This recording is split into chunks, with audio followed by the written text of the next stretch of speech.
Elementos tradicionales y de modernidad en el relato de viaje de Arnold Henry Savage Landor sobre la Corea de 1891.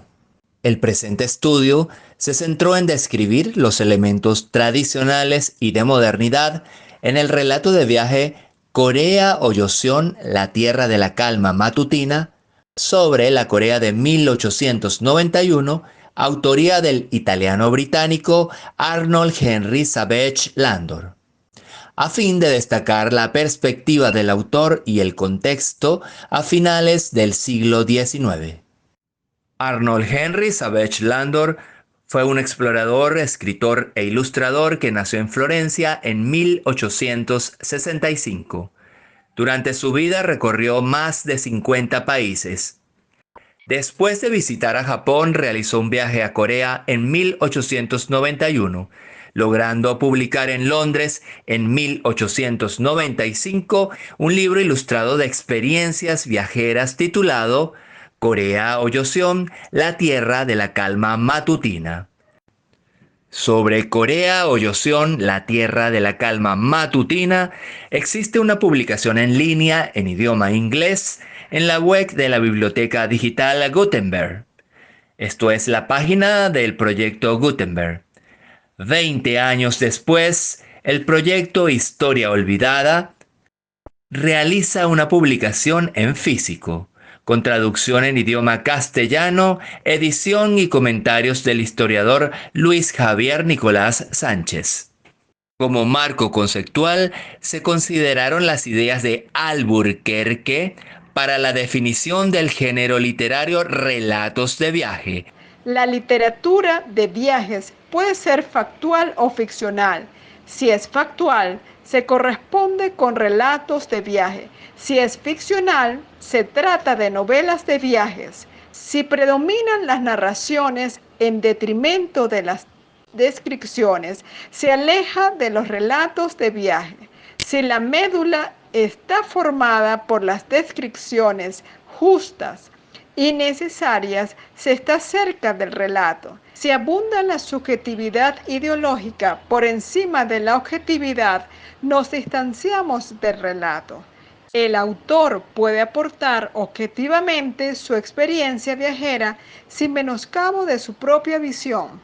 El marco conceptual también consideró las ideas de un artículo del año 2005 de la investigadora Girola, que sirvió como guía para el análisis, considerando que en el pensamiento occidental del siglo XIX se entendía la tradición como las características propias de determinadas culturas y modos de vida que antecedían a la modernidad como estado donde se producían cambios significativos a nivel económico, político, social y de las subjetividades. El positivismo. Solo conocemos aquello que nos permite conocer las ciencias, en tanto el método de las ciencias naturales se aplica al estudio de la sociedad con pruebas documentales y no interpretaciones generales. Se desarrolló como escritor, pintor e ilustrador. Su manera de observar y registrar su viaje estuvo atravesada por la obsesión de la documentación de una mente positivista.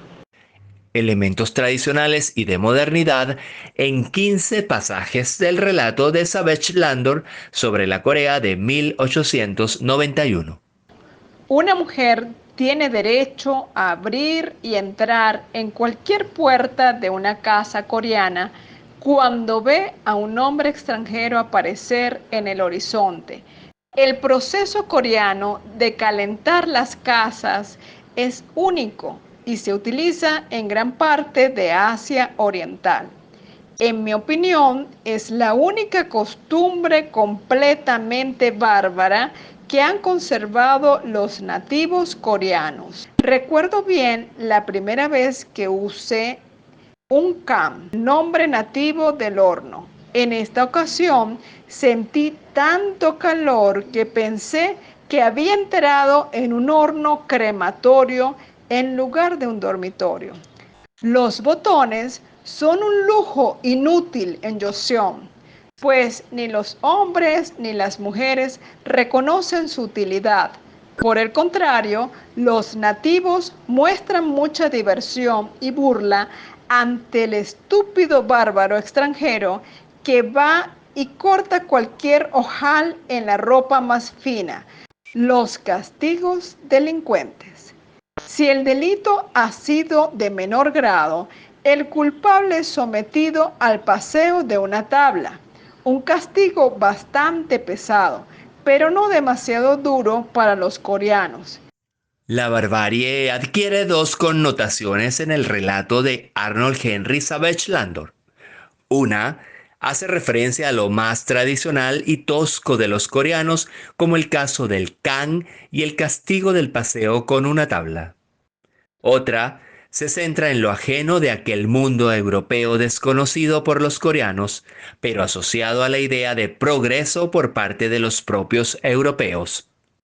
Para Savage Landor, el can representa una tortura ante la cual los coreanos se han adaptado, considerando que en Europa las estufas de leña o resina eran las más empleadas para mantener el calor dentro de las viviendas. En cuanto a los castigos aceptados por las personas de una manera sumisa, tiene que ver quizá con la tradición feudal y la esclavitud. Hombres y mujeres se convertían en propiedad de quien adquiría las tierras donde vivían. Y no es sino hasta 1894 cuando se elimina de manera formal la esclavitud en Corea.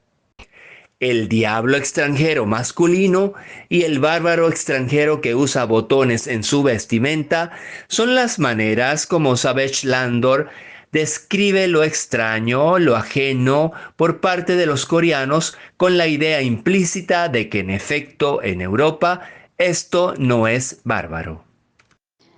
Medios de transporte. Era bonito el camino para ver los numerosos pequeños ponis. El país apenas cuenta con buenas carreteras para el tráfico de ruedas y anchos caminos para caballos. Un alto funcionario que acude al tribunal en su silla de ruedas oficial. Los neumáticos de caucho y menos aún, los neumáticos todavía no han sido adoptados por el fabricante de sillas coreano. Los medios de transporte son formas de poner en relieve cuán industrializado está un país. Para 1891, la dinastía Joseon contaba con medios precarios de transporte. Los burros y los ponis eran el principal medio de transporte. Una silla monociclo equilibrada por un hombre adelante y otro detrás solía ser el transporte de algunos funcionarios. A los ojos de los occidentales no lucen nada cómodas, menos al doblar las esquinas o pasar por terrenos irregulares. Nos surgen dos ideas a partir de la descripción de los medios de transporte en el marco del pensamiento occidental del siglo XIX, siguiendo a Girola. Una idea es el carácter magistra vitae de la historia, en el sentido que aquello que ya ha sucedido sucederá de nuevo. Los países menos desarrollados seguirán el camino de los desarrollados. Otra idea es la iterabilidad, es decir, las condiciones básicas de los acontecimientos que se repiten a medida que se va gestando el proceso de industrialización. Unos meses antes de mi visita a Seúl, un extranjero había visitado al rey solicitando la instalación de teléfonos. El rey, muy asombrado y complacido por el maravilloso invento, inmediatamente con un gran gesto se dispuso a conectar por teléfono la tumba de la reina viuda con el palacio real a una distancia de varias millas. Aunque el rey dedicaba muchas horas al día escuchando al otro lado del teléfono, y un vigilante permaneció toda la noche por si la reina despertaba de su sueño eterno. No se escuchó ni un mensaje, ni un sonido, ni siquiera un murmullo, lo que hizo que el teléfono fuera juzgado como un fraude. En la cima del monte Namsan, Hay una estación de señales, un miserable cobertizo en el que viven los vigilantes. Frente a él se han erigido 5 montones de piedras sobre las cuales, mediante los pongwa o señales de fuego, se transportan y transmiten mensajes de un extremo al otro del reino de Corea. Aunque la historia del teléfono conectado a la tumba de la reina no puede comprobarse, sí nos ofrece pistas sobre la introducción del teléfono en la dinastía Joseon. La posición de Savage Landor sobre los Pongwa probablemente atendía a la curiosidad del por qué no habían aprendido otros métodos de alarma de potencias occidentales como Estados Unidos, Reino Unido, Francia y Alemania, o potencias coloniales como Japón, Rusia y China, que eran legaciones extranjeras que estaban ubicadas en el distrito de legaciones cerca del Palacio Real. La no inclusión del teléfono y de señales de alarma diferentes a los Pongwa pone en evidencia que la modernización de Corea, es decir, el proceso de modernidad fuera de Occidente, requería, antes que introducir inventos y tecnologías, una reflexión sobre la propia modernidad, el por qué adherirse a las tecnologías y a la modernidad misma como proyecto, cuál era el sentido para la sociedad y para cada persona. Lo que más sorpresa le causó el cacno como un pequeño paraguas que por medio de una cuerda ata sobre su flamante sombrero.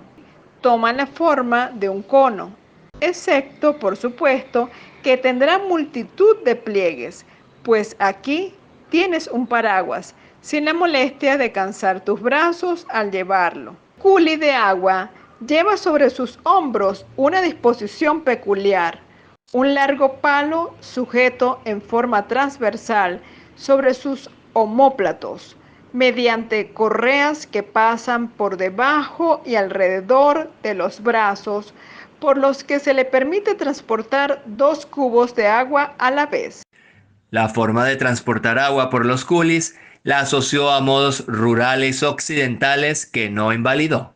Para el pensamiento positivista, el conocimiento que se caracteriza por ser universal, racional, objetivo y sistemático es válido y científico.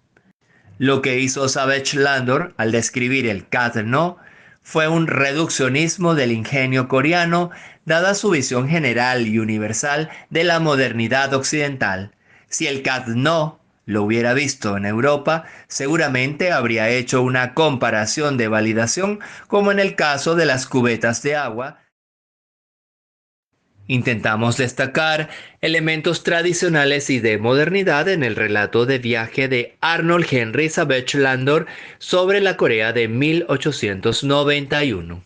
Partimos del propio pensamiento sobre la modernidad y tradición del siglo XIX a fin de evitar anacronismos. En el pensamiento occidental del siglo XIX, la tradición se consideraba como un conjunto de características propias de determinadas culturas y modos de vida que antecedían a la modernidad como etapa donde se producían importantes cambios económicos, políticos, sociales y subjetivos. Sin embargo, es preciso reconocer que nuestro intento por destacar los elementos sabajerianos, por darle algún nombre, tradicionales y de modernidad, impregnados de pensamientos positivistas, nos encontramos con frecuencia nociones no tan claramente delimitadas y más bien híbridas entre tradición y modernidad. Esto nos lleva a pensar que las dualidades atraso-progreso y barbarie-civilización no se corresponden exacta y fielmente a los relatos de viaje de Savage. Sin embargo, siempre existe un mínimo imaginario específico sobre eso que llamamos tradición y modernidad. Esto queda demostrado cuando nos reconocemos democráticos y modernos. Muchísimas gracias por escucharnos. Muchas gracias por su atención.